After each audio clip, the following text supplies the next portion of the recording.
She wasn't there to impress anyone. She was there because the lights had been cut off for 3 days, and her landlord had stopped leaving notices and started leaving lawyers. The ad didn't say much. Immediate hire. Numbers work. Discretion required. Ask for Morrow. That was it. No company name. No address until you called. No explanation of what discretion required actually meant, though Neva had a few guesses and none of them were good. She called anyway. The office was on the 14th floor of a building that didn't have a lobby directory. The elevator required a keycard she had to borrow from the man at the front desk, who looked at her like she was a UPS package delivered to the wrong zip code. She was wearing her good blazer, the navy one with the fraying cuff she'd safety pinned from the inside, and she'd done her hair, which almost never happened on a Tuesday. The receptionist upstairs didn't offer her water, didn't offer her a seat, just said, "He'll be with you when he's ready," and went back to her computer like Neva was furniture. Neva sat down on her own and pulled out her phone and did not look at her bank balance. She already knew what it said. 22 minutes later, a door opened. The man who walked out wasn't what she expected. She didn't know what she'd expected. Something louder, maybe. Someone who looked like they needed a bookkeeper, the way most people needed a bookkeeper, which was to say reluctantly, and only after something had already gone wrong. Morrow didn't look reluctant about anything. He was tall and unhurried, and had the kind of stillness that doesn't come from being calm. It comes from having already decided, a long time ago, that most things aren't worth reacting to. There was a scar along his jaw, thin, old, the kind that had stopped bothering him before most people in the room had graduated high school. His suit cost more than Neva's monthly rent. The watch on his wrist cost more than her car. He looked at her the way you look at a column of numbers you're not sure about yet. Not dismissive, just not convinced. "Neva Callahan," he said, "not a question. That's me. You worked forensic accounting for Whitmore and Strand for 4 years. He had a folder. He'd already read it. This was a formality. Then you left. They asked me to sign off on numbers I didn't sign off on," Neva said. "So I left." A pause. He was watching her face. She kept it neutral. She'd had a lot of practice. "Come in," he said. The office was not she expected either. She'd braced for something ostentatious. Gold fixtures, a bar cart, framed photos of handshakes with politicians. There was nothing like that. Just a desk that was actually used, stacks of paper that were actually organized, a window that looked out over the port, and 2 chairs that were not particularly comfortable. Morrow sat behind the desk. Neva sat across from it. "I have a position," he said. "It's not what the ad described." What did the ad describe? Numbers work. And what is it actually? He folded his hands on the desk. "I need someone who can look at the way money moves and tell me when something is wrong. Not someone who will tell me what I want to hear. Someone who will tell me what's actually there." Neva looked at him. "That's what forensic accounting is." "No," he said. "Forensic accounting is what happens after something has already gone wrong. I need someone who catches it before." She was quiet for a moment. Outside, a freighter was moving through the harbor, slow, enormous, the kind of thing that takes a long time to change course. "What kind of organization?" she asked. He didn't answer right away, which was itself an answer. "The kind," Morrow said, "that doesn't call the police when it has a problem." She should have left. She knew that. She'd known 3 questions ago if she was being honest, which she usually was. The lights at home had been off for 3 days. Her sister hadn't spoken to her since the Whitmore and Strand situation, which her sister had called throwing away your future over principle, and Neva had called the only thing I could live with. Her savings had lasted 8 months. It was now month 11. "What does the position pay?" she said. He told her. She didn't let her face do anything, but it was 4 times what Whitmore and Strand had paid her, and Whitmore and Strand had paid her well. "When do I start?" Neva said.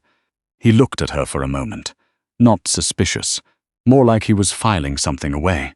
"Monday," he said. She told herself it was temporary. She told herself that on Monday, when a man named Rafferty showed her to a desk in a back office and handed her access to 6 separate sets of books and said, "Mr. Morrow wants the Q3 reconciliation by Thursday," without asking if she had any questions, which she did, but she didn't ask them. She just sat down and started reading. She told herself it was temporary on Wednesday when she found the first discrepancy, $14,000, routed through a logistics subsidiary, mislabeled as equipment maintenance, the kind of thing that could be a mistake.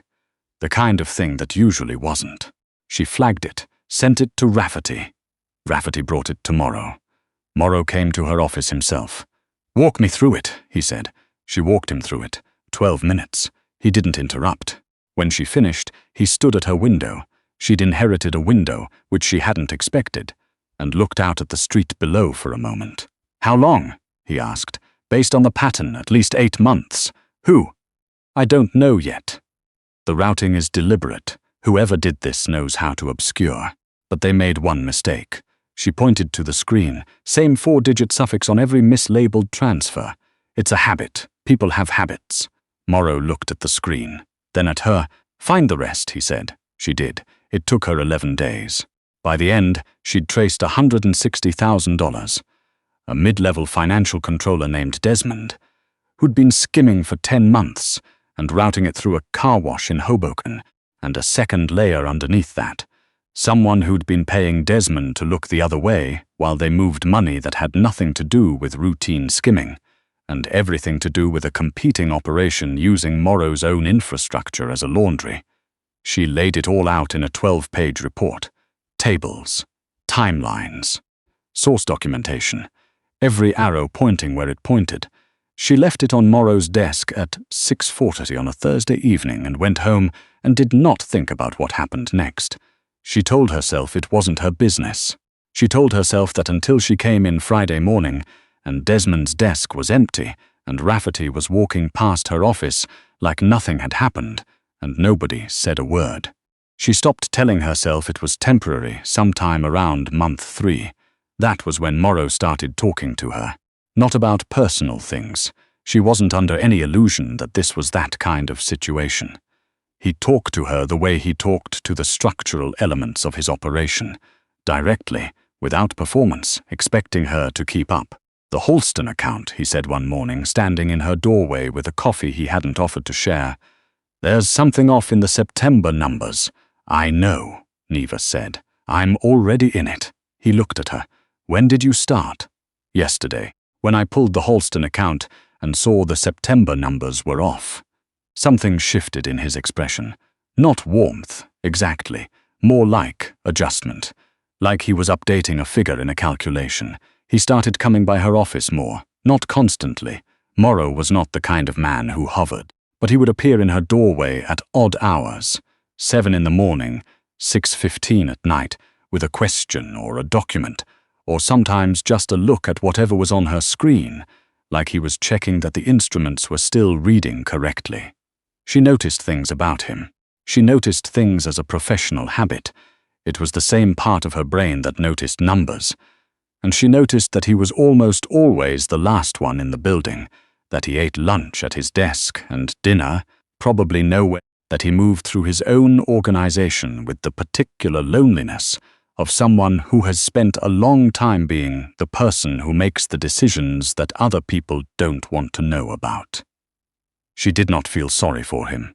She wasn't in the habit of feeling sorry for people who had chosen what they'd chosen. But she noticed. The invitation arrived on a Wednesday. It looked legitimate. It was supposed to look legitimate. She understood that later, much later, when she was going back through everything and understanding how meticulously it had been constructed. The meeting was framed as an industry summit, the kind of thing that moved serious capital, the kind of thing that Morrow's operation had attended before. The location was a hotel downtown, the Ashworth, 42nd floor, event space, catering, the whole production. Morrow told her Tuesday evening that he'd need the Q4 projections formatted for presentation. "How many people will see them?" she asked. 6, maybe 8. I'll want to know who." He paused at her door. "Why?" "Because the numbers I'm giving you have my name on them in how they're built. Even if my name isn't on them on the page, I'd like to know who's reading my work." He looked at her for a moment. Then he pulled out his phone and sent her a list. She looked at the names. She didn't know most of them, but she knew how to look, and she looked, and by 8 o'clock that evening, she was standing in Morrow's office doorway with her laptop and a feeling she'd learned to trust, which was the feeling of a number that didn't add up. "Two of these people," she said, "don't exist, not as they're presented. The company names are real, but the individuals are shells. They're registered agents. Whoever sent you this invitation built cover identities, and they built them well, but they used the same registered agent firm for both, which means they were in a hurry or they were cheap, and either way, it's a setup," Morrow said. "That's my read." He was quiet for a moment. Behind him, the city was doing what it did at 8 o'clock, all lit up, all moving, indifferent. "Thank you," he said. Which wasn't something he said. She'd been there 3 months, and she could count on one hand the times he'd said it, and this one sounded different from the others. She went home. She did not sleep well. By morning, she understood that telling him hadn't made him not go.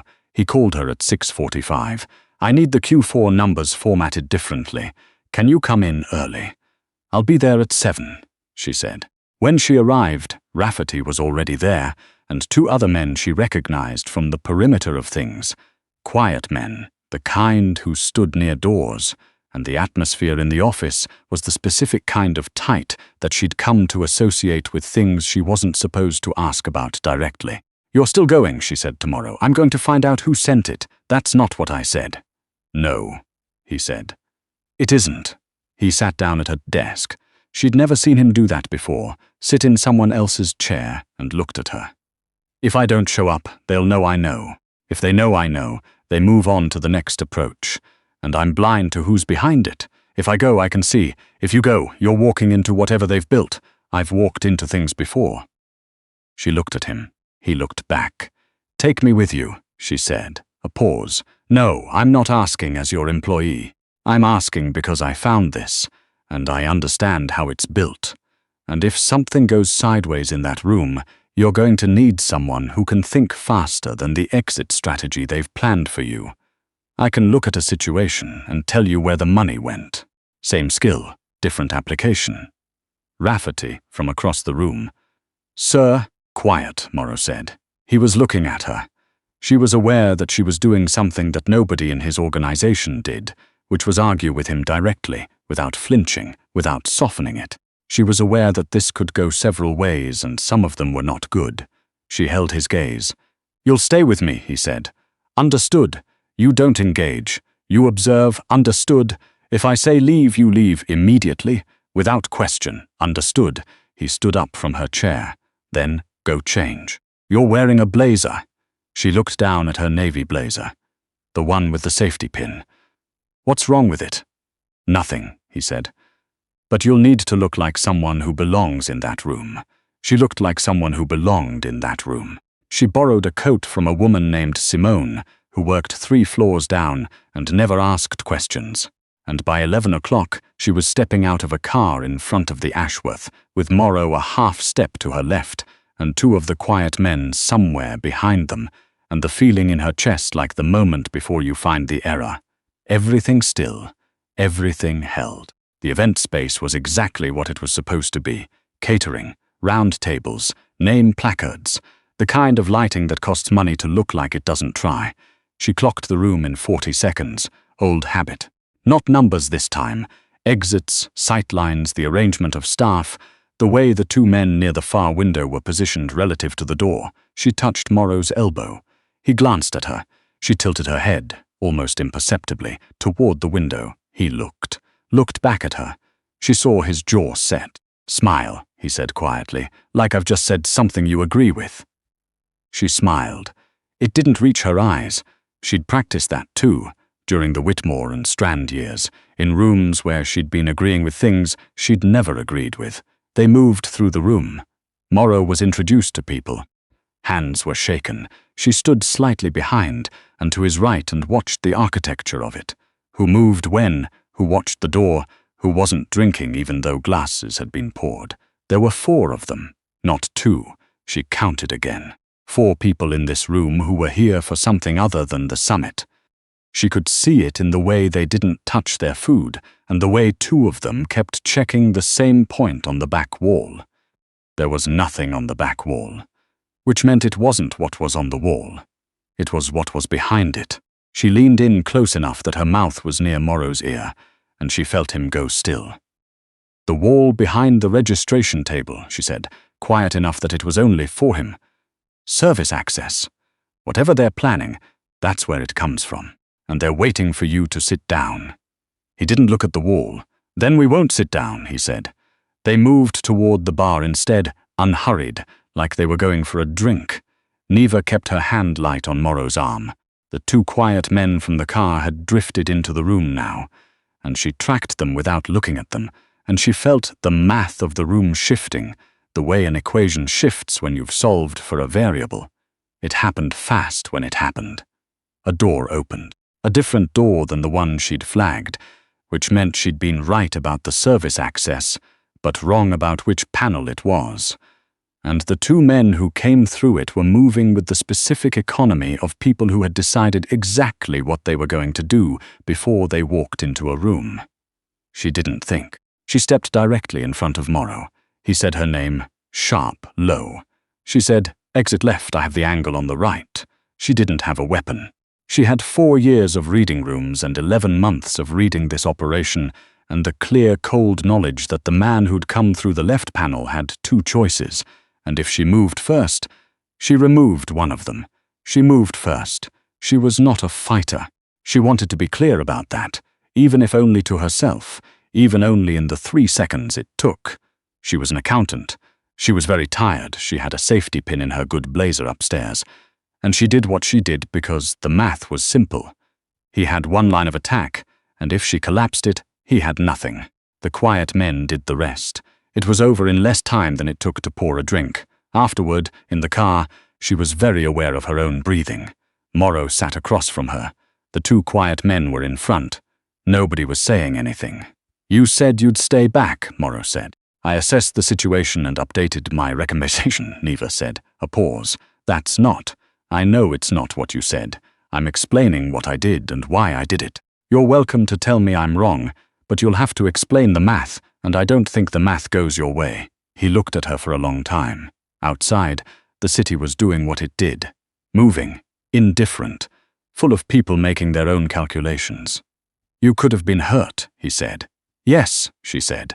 "That was in my calculation. I ran it anyway." Something happened in his face that she hadn't seen before. Not softness. Morrow did not do softness.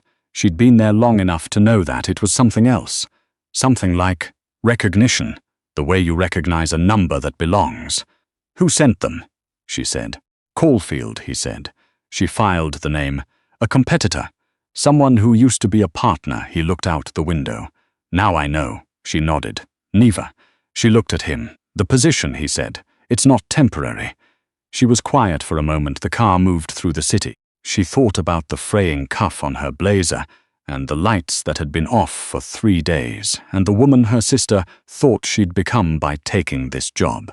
She thought about Whitmore and Strand, and the numbers they'd asked her to sign, and the look on her supervisor's face when she'd said no, the way he'd looked at her, like she was making a very predictable mistake. She thought about a desk in an office with a window. 12 pages, every arrow pointing where it pointed. "I know," Neva said. She didn't go home that night. Not because anything dramatic happened. She wanted to be clear about that, to herself. Because she was not the kind of person who did dramatic things, and she was not going to start now. She stayed because Morrow's cut needed looking at. The man who'd come through the left panel had gotten closer than the quiet men would have liked before they got close enough. And because the medical contact Rafferty was going to call would take 40 minutes, and she'd had a first aid kit in her desk since month 2, because she was the kind of person who kept a first aid kit in her desk. She found it. She came to his office. He was sitting on the edge of his desk, jacket off, shirt sleeve rolled up, looking at his arm with the detached expression of someone doing a damage assessment. "Rafferty called," he said. "I know. I'm faster." She pulled her chair over and sat down and opened the kit and started working. "Hold still." He held still. She cleaned the cut. It wasn't deep, needed tape, not stitches, which was lucky. Her hands were steady. She'd noticed they were always steady when she was doing something with a clear, correct answer.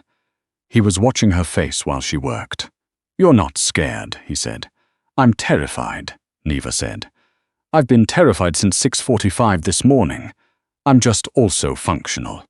He was quiet for a moment. "Where did you learn to move like that?" he said. "In there. I grew up in a house where you learned to read a room before you walked into it, figured out if it was safe, figured out where the exits were." She pressed the last piece of tape down. "Turns out that's a portable skill." She sat back.